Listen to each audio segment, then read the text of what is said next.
Hello my dear students, ಹೇಗಿದ್ದೀರಾ ಮಕ್ಕಳೇ? Welcome to Pallavi tutorials. ಮಕ್ಕಳೇ, ಟೆಸ್ಟಿಗೆ ತಯಾರಿಯನ್ನು ನಡೆಸೋದು. ಸೊ ಆಲ್ಮೋಸ್ಟ್ ಎಲ್ರಿಗೂ ಕೂಡ ಈ ವೀಕಲ್ಲೇ ಟೆಸ್ಟ್ ನಡೀತಾ ಇದೆ. ಸೊ ಯಾವುದಾದ್ರೂ ಒಂದು ಟೆಸ್ಟ್ ಪೇಪರು ರೆಫರೆನ್ಸಿಗೆ ಸಿಕ್ಕಿದ್ರೆ ಚೆನ್ನಾಗಿತ್ತು, ನಾವು ನೋಡ್ಕೊಳ್ತಾ ಇದ್ವಿ, ಸೊ ಅದ್ರ ಪ್ಯಾಟ್ರನ್ ಮೇಲೆ ನಾವು ಓದ್ಕೊಂಡು ಹೋಗ್ತಾ ಇದ್ವಿ ಅನ್ನುವಂತಹ ಮಕ್ಕಳಿಗೆ ಈ ಒಂದು ಪೇಪರು ತುಂಬಾನೇ ಇಂಪಾರ್ಟೆಂಟು, ಹೆಲ್ಪ್ಫುಲ್ ಆಗಿರುತ್ತೆ.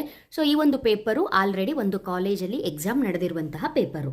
Subject history, second year. ಓಕೆನಾ? ಸೊ ಸೆಕೆಂಡ್ PUC ಹಿಸ್ಟ್ರಿ ನೀವು ಡೌಟ್ ಪಡೋದೇ ಬೇಡ.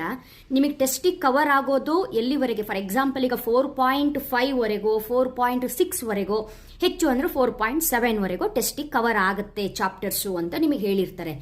4.7 ವರೆಗೂ ಕೂಡ ಎವ್ರಿ ಚಾಪ್ಟರ್, ಬಹು ಆಯ್ಕೆ ಪ್ರಶ್ನೆ, ಬಿಟ್ಟ ಸ್ಥಳ, ಹೊಂದಿಸಿ ಬರೆಯಿರಿ, 1 ಅಂಕ, 2 ಅಂಕ, 5 ಅಂಕ, 10 ಅಂಕ, ಎಲ್ಲೆಲ್ಲಿ ಯಾವ್ಯಾವ ಪ್ರಶ್ನೆಗಳು ಬರುತ್ತೆ ಅಂತ ನಾನು ನಿಮಗೆ ರೆಡಿ ಕ್ವಶನ್ ಬ್ಯಾಂಕ್ಗೆ ಕೊಟ್ಬಿಟ್ಟಿದ್ದೀನಿ ವಿತ್ ಆನ್ಸರ್. ಓಕೆನಾ? ಯಾಕೆ ಹೇಳ್ತಾ ಇದ್ದೀನಿ ಅಂತ ಹೇಳಿದ್ರೆ, ನೀವು 10 ಅಂಕಕ್ಕೆ, ನೀವು ಅದು ಯಾವ ಕಾಲೇಜ್ ಆದರೂ ಆಗಿರಬಹುದು ಮಕ್ಕಳೇ, ನೀವು 10 ಅಂಕಕ್ಕೆ ನೀವು ಈ ಕ್ವಶನ್ಸ್ಗಳನ್ನ ಎಕ್ಸ್ಪೆಕ್ಟ್ ಮಾಡ್ಬೋದು. ಇಲ್ಲಿ ಕೊಟ್ಟಿರುವಂಥ ಕ್ವಶನ್ಸ್ಗಳು ಎಷ್ಟು ಚೆನ್ನಾಗಿದೆ ಅಂತ ಹೇಳಿದ್ರೆ, ಇವನ್ ನಾವು ಕೊಡುವ ಕ್ವಶನ್ಸು ಇದೇ ಆಗಿರುತ್ತೆ. ಇದೇ important. Annual exam point of ವ್ಯೂವಿಂದ ಕೂಡ ಇದು ಇಂಪಾರ್ಟೆಂಟ್ ಕ್ವಶನ್ಸು. ಯಾಕಂದ್ರೆ ನಿಮಗೆ 10 ಮಾರ್ಕ್ಸಿನ ಕ್ವಶನ್ಸು ಸ್ಟಾರ್ಟ್ ಆಗೋದೇ ಹೊಸ ಧರ್ಮಗಳ ಉದಯ ಅಧ್ಯಾಯದಿಂದ. ಅಲ್ಲಿ ನಿಮಗೆ ಬುದ್ಧನ ಜೀವನ ಮತ್ತು ಸಾಧನೆಗಳು ಅಥವಾ ಬೋಧನೆಗಳು ಪ್ರಶ್ನೆಯನ್ನ 10 ಅಂಕಕ್ಕೆ ಕೇಳ್ತಾರೆ.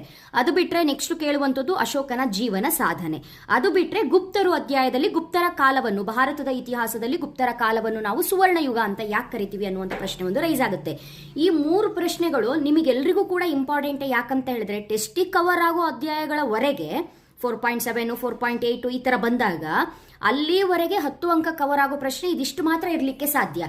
ಇನ್ನು ಉಳಿದ ಪ್ರಶ್ನೆಗಳು ಇದೆ, ಬಟ್ ಅದಿನ್ನು ಮುಂದಿದೆ. ಅದು ಫಸ್ಟ್ ಟೆಸ್ಟಿಗೆ ಕವರ್ ಆಗಲ್ಲ, ಅದು ಮಿಡ್ ಟರ್ಮಿಗೆ ಕವರ್ ಆಗುತ್ತೆ ನಿಮಗೆ. ಹಾಗಾಗಿ ಈ ಪ್ರಶ್ನೆಗಳನ್ನ ನೀವು ಕಣ್ಣು ಮುಚ್ಕೊಂಡು ಪ್ರಿಪೇರ್ ಆಗಿ ಹೋಗ್ಬೋದು. ಇಫ್ ನಿಮಗಿನ್ನೂ ಎಕ್ಸಾಮ್ ಆಗಿಲ್ಲ ಅಂತ ಹೇಳಿದ್ರೆ ರೆಫರೆನ್ಸ್ ಪ್ಯಾಟರ್ನ್ ಅಲ್ಲಿ ಇದನ್ನ ತಗೊಳ್ಬಹುದು. ಓಕೆನಾ?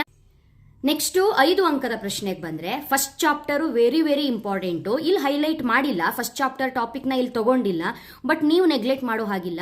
ಫಸ್ಟ್ ಚಾಪ್ಟರ್ ಅಲ್ಲಿ ಬರುವಂತಹ 5 ಅಂಕದ ಬಹುಮುಖ್ಯ ಪ್ರಶ್ನೆಗಳು ಯಾವುದು, ಅದಕ್ಕೆ ಉತ್ತರಗಳೇನು ಅಂತ ನಾನೇ ಅಪ್ಲೋಡ್ ಮಾಡಿದ್ದೀನಿ. ಸೊ ಅದಿಷ್ಟು ಪ್ರಶ್ನೆಗಳು ನೋಡ್ಕೋಬೇಕು. ಏನಿಲ್ಲ, 3 ಕ್ವಶನ್ಸ್ ಇದೆ. ಫಸ್ಟ್ ಚಾಪ್ಟರ್ ಎಷ್ಟು ಪ್ರಶ್ನೆ ಇದೆ? 3 ಪ್ರಶ್ನೆಗಳಿದೆ, ಅದನ್ನ ನೋಡ್ಕೊಳ್ಬೇಕು. ಅದು ಬಿಟ್ರೆ ಸಿಂಧೂ ನಾಗರಿಕತೆಯ ನಗರ ಯೋಜನೆಯನ್ನ ನೋಡ್ಕೊಳ್ಬೇಕು. ಗಾಂಧಾರ ಕಲಾಪಂಥದ ಲಕ್ಷಣಗಳು ಅಂತ ಇಲ್ಲೊಂದು ಪ್ರಶ್ನೆ ಕೇಳಿದಾರಲ್ಲ, ಇದೇ ಪಾಠದಲ್ಲಿ ಇನ್ನೊಂದು ಪ್ರಶ್ನೆ ಇದೆ, ಕಾನಿಷ್ಕನ ಸಾಧನೆ ಇದೆ. ಚೋಳರ ಗ್ರಾಮಾಡಳಿತ ವೆರಿ ವೆರಿ ಇಂಪಾರ್ಟೆಂಟು, ಅದರಲ್ಲಿ ಡೌಟೇ ಇಲ್ಲ. ನೋಡಿ, ಇದಿಷ್ಟು 5 ಅಂಕದ ಪ್ರಶ್ನೆ. ಇನ್ನು 1 ಅಂಕ, 2 ಅಂಕ ಅಥವಾ ನಿಮಗೆ ಬಹು ಆಯ್ಕೆ, ಬಿಟ್ಟ ಸ್ಥಳ, ಹೊಂದಿಸಿ ಬರೆಯಿರಿ ಅಂತೂ ನೀವು ಆಲ್ಮೋಸ್ಟ್ ಎಲ್ಲರೂ ಕೂಡ ರೆಡಿ ಇರ್ತೀರಿ. ಚಾಪ್ಟರ್ ವೈಸ್ ನೋಡ್ಕೊಂಡು ಹೋದ್ರೆ ಆಯ್ತು. ಓಕೆನಾ? ಸೆಕೆಂಡ್ ಚಾಪ್ಟರ್ ಅಂತೂ ನೆನ್ಪಿಡಿ, ಅಲ್ಲಿ ನಿಮಗೆ ಯಾವುದೇ ದೊಡ್ಡ ಪ್ರಶ್ನೆ ಕೇಳೋದಿಲ್ಲ, ಓನ್ಲಿ 1 ಮಾರ್ಕ್ 2 ಮಾರ್ಕ್. ಇದೇ ತರ ಬೇರೆ ವಿಷಯಕ್ಕೆ ಸಂಬಂಧಪಟ್ಟಾಗೆ ಪೇಪರ್ ಬಂದ ತಕ್ಷಣ ನೋಟಿಫಿಕೇಶನ್ ಬರಬೇಕು ಅಂದ್ರೆ ಸಬ್ಸ್ಕ್ರೈಬ್